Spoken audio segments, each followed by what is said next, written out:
आजच डाउनलोड करा आणि तुमच्या आवडत्या मालिकांचा आनंद लुटा।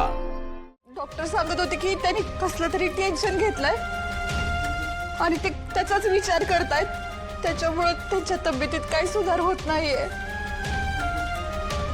अक्का, आपण तिकडे जायला लगेच निघूया का? नाही म्हणजे मालक आजारी आहेत हे कळून बी आपण इथं राहिलो तर ते बरोबर नाही दिसत। माझा तर जीव काळजीने नुसतं खालीवर व्हायला लागलाय आणि त्यात तेजूची तब्येत बी अशी नाजूक आहे, तिच्यावर बी कामाचा ताण पडत असेल। अहो सूर्या, आम्ही निघतो घराकडे जायला। हे बघा, डॅडी इथे येऊन तुमची माफी मागून तुम्हाला मानानं नेत नाहीत ना, तोपर्यंत मी तुम्हाला कुठंच नाही पाठवणार। सूर्या, अरे माहेर पण हे तोंडी लावण्या इतकंच पुरं असतंय, तरच त्याची चव असते। आणि मालकासनी बी पश्चाताप झालाय, त्याने तसं दाखवण्याचा प्रयत्न बी केला का नाही? हे बघ, माणसाला एक संधी द्यायला पाहिजे का नाही? अरे खरंच त्यांच्यात बदल झाला असेल। आई, एवढ्या लवकर डॅडी बदलले तसं खरंच वाटतं का ग तुला? हे बघ तुळसा, बदल खरा आहे का नाही माहित नाही मला, पण त्यासनी आता आमची गरज आहे एवढंच कळतंय। आता इथं राहून नाही चालणार। होय सूर्या, मालकासनी जी उपरती व्हायची होती का नाही ती झाली। आता आमचं इथं थांबणं बरोबर नाही। आणि हा बघ, बायच्या जातीनं जास्ती ताणू नाही र। घर असं अडचणीत असताना तर बाहेर राहणं बी बरोबर नाही। अरे सूर्या, जात्याला जर खुट्टी नसेल का नाही तर ती जातो फिरत नाही। तसंच नवरा बायकोचं बी आहे र। नवरा बायकोला एकामेकाशिवाय अर्थ नाही, त्याच्यामुळं आम्हाला जाऊन दे। आणि सूर्या, हे बघ, तेजूने एवढं फोन करून सांगितलंय म्हणजे नक्कीच त्यांची तब्येत बिघडलेली असणार आहे।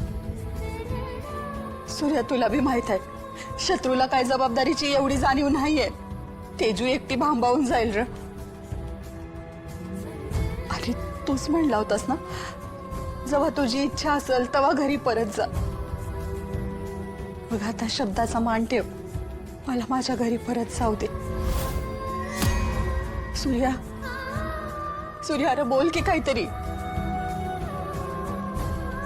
ठीक आहे आत्या, तुम्ही जावा दोघी, मी आणि तुझं तुमच्या संग येणार।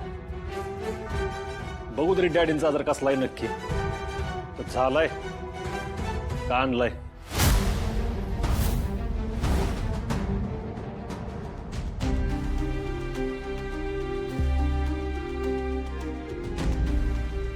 तेजू डॅडीमध्ये काही सुधारणा दिसेना ग।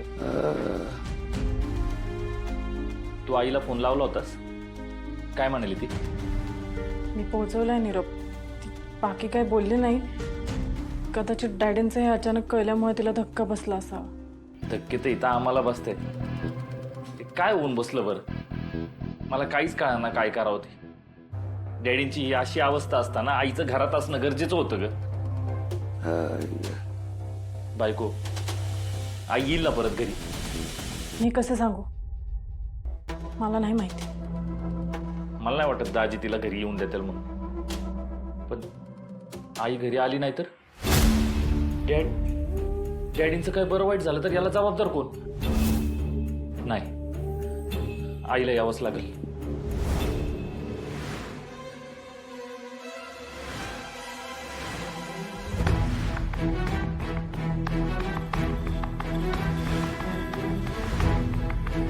डॅडीनं आयुष्यभर यांचा अपमान करत आलेत, पण तरी त्यांच्याबद्दल यांना किती काळजी आहे बघ ना।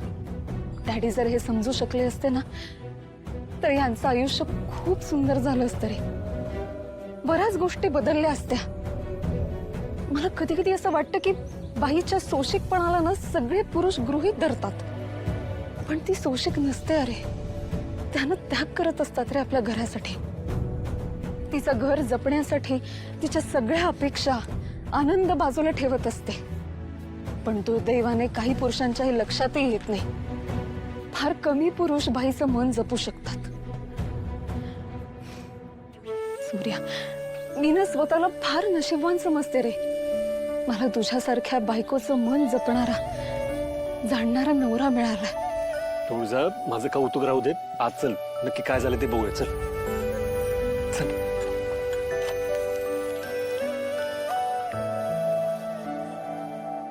हत्या बरं झालं तू आलीस. मालक,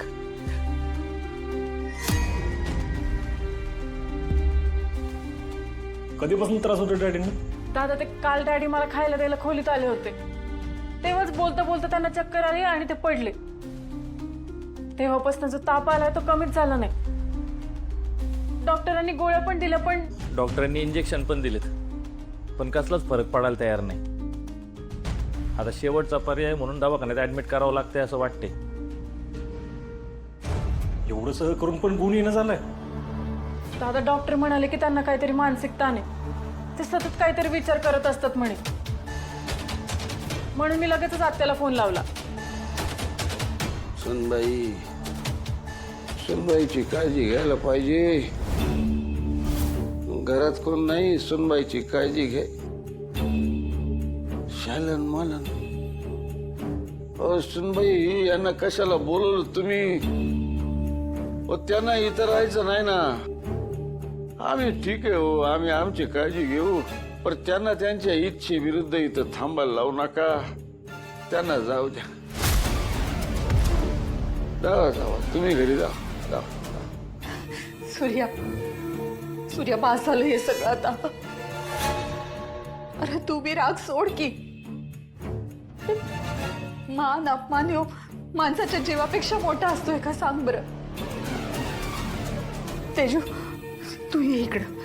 मी मालकांच्या डोक्यावर पट्ट्या ठेवते. तेजू, मालकांनी काय खाल्लंय का ग? नाही, मी त्यांच्यासाठी पटकन खिचडी बनवून आणते. थांबा दोघी पण. नक्की कळू तरी दे ना, डॅडी कशाने आजारी पडलेत ते, नाही का?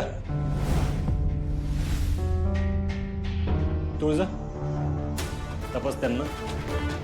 सांग काय झालं, म्हणजे आपल्याला कळेल ना कशामुळे आजारी पडले. त्याप्रमाणे उपचार करता येईल ना. सूर्या, अरे मालकांची अवस्था दिसेना तुला, तरी बी तपासणीची गरज वाटते तुला. एवढा कठोर कधीपासून झालास तू? मी काय कठोर वागतोय तो? आपल्या घरात एवढी मोठी डॉक्टर असताना उपचारासाठी परत तपासणी केली तर काय बिघडणार आहे? तुळजा, तपास.